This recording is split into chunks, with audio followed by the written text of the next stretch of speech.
Hi everybody, it's Rebecca from Network Provence, and this week I'm speaking to Debbie Van Eenennaam, and I hope I said that right. Yes, very good. So I'm really delighted to talk to Debbie, who has got not only a great story, but also has made a very interesting new business, which has come out this year, the year to come out with new businesses, of course. But yeah, let's go over to you, Debbie. So first of all, tell us who you are. You've got a Dutch name, but actually, I don't think you are Dutch. So where are you from and what are you doing in Provence? Hi, Rebecca.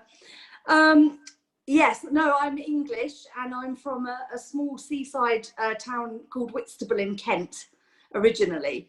And I lived in Istanbul for 18 years. I was an English teacher. And then in 2013, I came on an olive picking holiday to Provence. And I was introduced to the Dutch neighbour who was a flower farmer. And then a flirtation happened, and we swapped email addresses.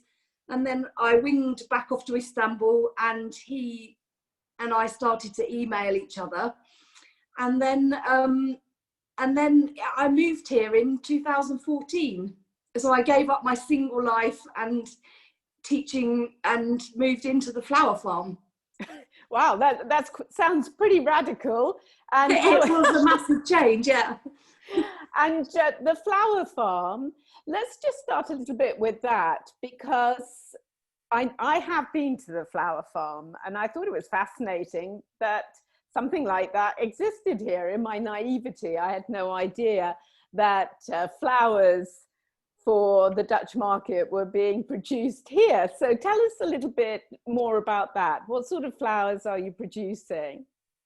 Yeah, so Marcel is Dutch, my husband, and he started the farm 20 years ago with his late wife, and they were looking for a climate which was ahead of the Dutch market, so they could grow flowers in a different, just running ahead of the Dutch flower market.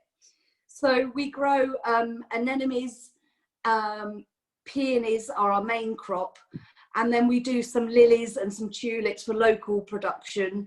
Yeah, there's various things going on the farm at different times, testing, and at the moment we've got stocks growing for November, December, but we've never done those before. Small production of roses, 600 bushes. I mean, there's a few things going on. So, okay, well, yeah.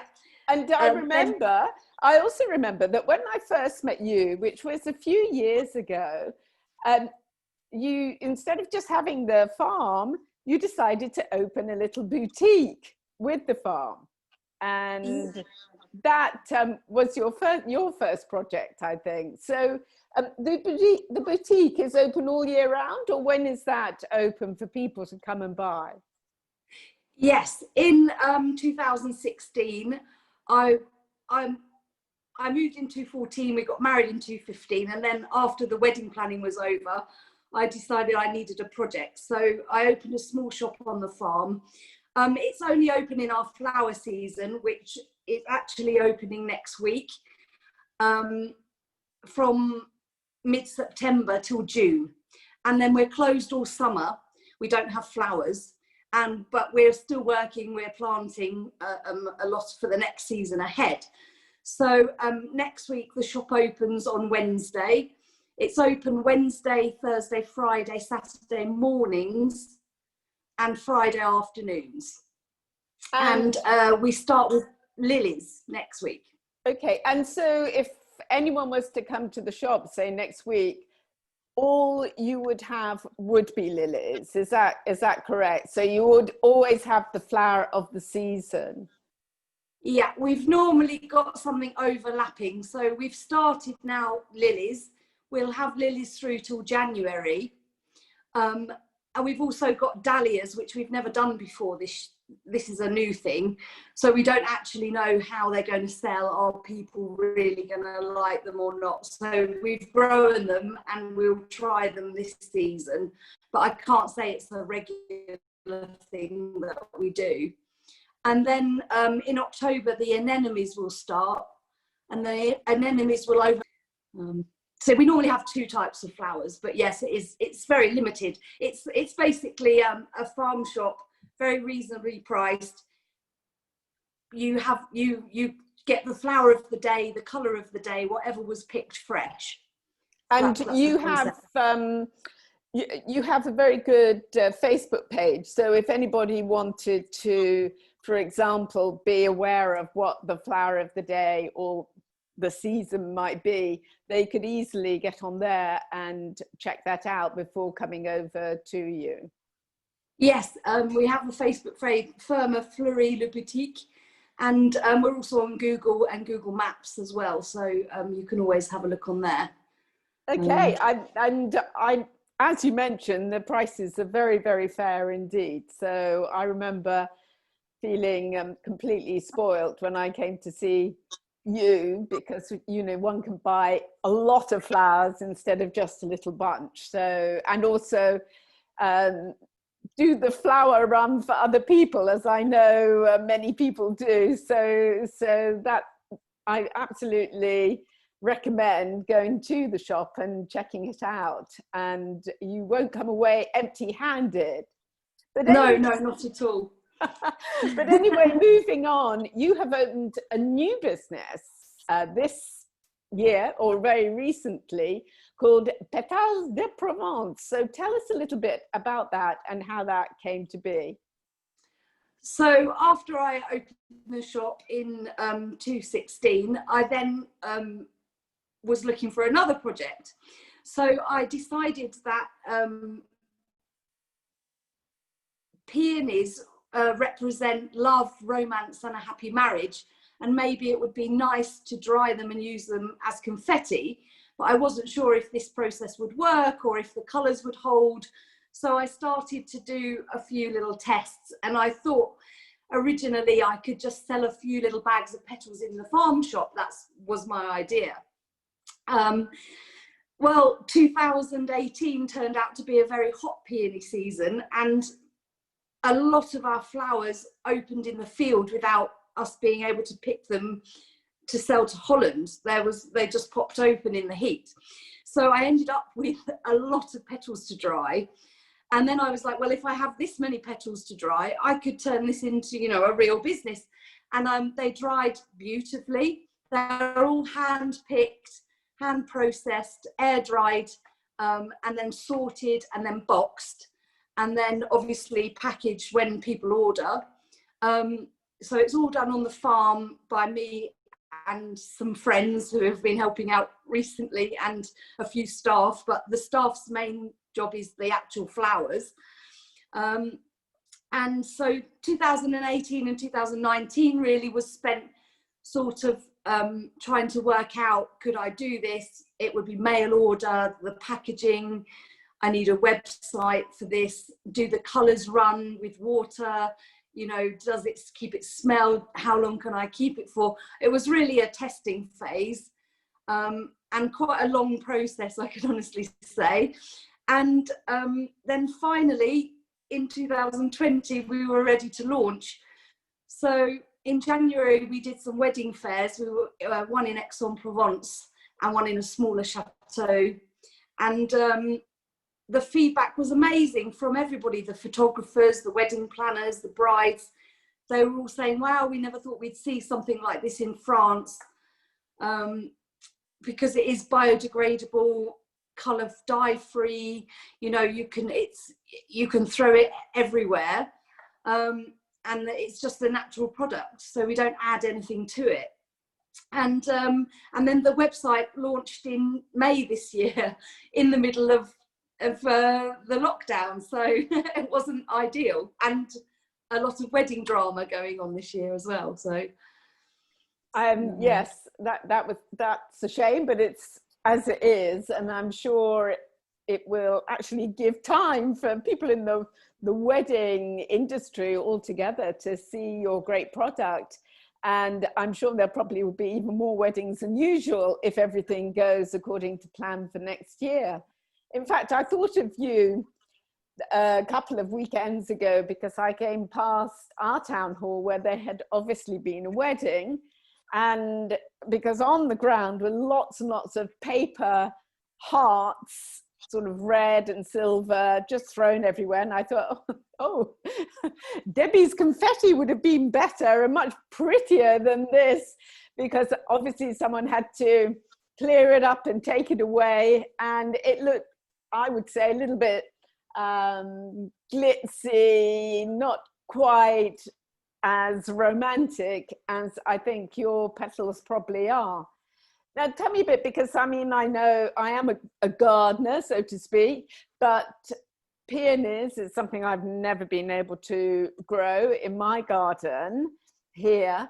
Now, what kind of colors? Is it just pink? I see behind you, you've got the color pink, but tell us a little bit more about the colors involved and what people can have. Yeah, so when I research petal confetti, there's a lot of companies in England doing like delphiniums and cornflowers, and there's like blues and yellows and that kind of colour. Well, obviously the main colour for peonies is pink. This is the most famous wedding peony, Sarah Bernhardt. Everybody knows this one, so that's why we've used it in the pictures. We actually have 7 different colours of peonies, and I decided to keep the name of the confetti the same as the flower, rather than giving it some romantic name. So you could choose the peony in your bouquet, Sarah Bernhardt, and have the Sarah Bernhardt confetti to coordinate with that. So we have, it goes from really hot pink through pink to dark pink, light pink, but we actually have like a deep burgundy colour, and we have like a red colour, which are very autumnal, very nice for Christmas, maybe winter weddings. That would be beautiful. We have a lovely coral colour, which is like an orange, but very beautiful. And we have a white, which is, it doesn't actually dry white, it dries more like a vintage cream colour, but it's beautiful. And then of course, any of those can be mixed together, and then we sell one mix of our own mix that we've mixed up, a pretty mix that's called All Together now. And so there's 8 colours available on the website, or you can choose a mix and then mix your own mix of confetti. I have a few ideas for the future, so. Oh, right. Oh, look out. The next you seem project. to be full of projects, Debbie. And the petals, you export them, you can export them all over the world, they keep all right. How does that work? Once they're stored in an airtight container and they need to be kept in a cool, dry place, they keep very well. I mean, obviously, we've been testing this over the last couple of years. We can ship worldwide. There's a couple of countries that have restrictions on posting, South Africa being one. Egypt, I don't think we can post to. There are a few countries. So obviously, if we had an inquiry, we would have to make sure we wouldn't send. I think maybe New Zealand is maybe a little bit of a problem, some of those countries, but apart from that, everywhere else we can post. So and the French packaging and the French market, for example, I mean, I had no idea that they didn't really use petals for confetti, and you hope to change that tradition round. Are other countries in Europe similar, or is that French kind of thing? I have no idea. Well, it's a really big thing in America. The English-speaking countries, South Africa, even though we can't post there, use petals. In England, there's a massive market. It's been for many years. It actually happened in the 1980s when dried flowers weren't so popular. The dried flower companies then started to make confetti to keep their business going, even though dried flowers now are having a resurgence again and everybody's buying them. So I didn't know French didn't use confetti actually, but everybody at the wedding fair was like, we've seen it online and now in Pinterest and all of these social media platforms, they see the pictures, but they didn't know where to get it from. So hopefully I can educate them that rice is very hard to throw at people. And yes, that sounds quite aggressive. Yes. Sounds a bit kinder to have lovely floaty petals coming at you. So yeah, I mean the finished product is beautiful. It certainly looks beautiful on your website, and it's lovely packaging and very, you know, accessible prices. Everything looks just perfect to go for Petals de Provence. So I hope that if people want to connect with you, either about your petals or indeed about buying flowers at your farm, that we can put all your connection details below this interview. And yeah, so, and of course the website as well. So that's absolutely brilliant. And thank you for introducing us to, yes, your business. And we're really excited to see what comes next. Thank you. Yes. Okay, Debbie, that sounds great. And I know that this has all the ingredients for a success. It's an absolutely brilliant idea. Thank you, Rebecca. Thank you.